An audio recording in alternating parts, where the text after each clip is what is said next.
కాని సన్యాసనంలో కాని సరసిగా కవీశ్వర సంగీతవరులను గనగన వరదవల కంపగలదు అధికారిగా దేవి ఓగన్న తోడుతను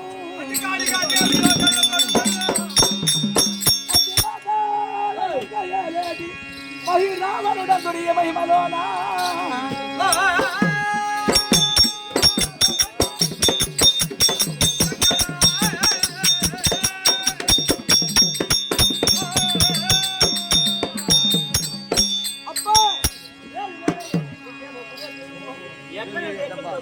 అక్కడ దొల్లించి మళ్ళీ చెప్పగలరా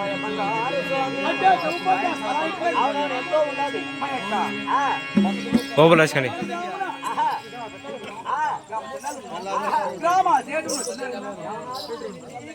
సమయాలున్నారయ్యా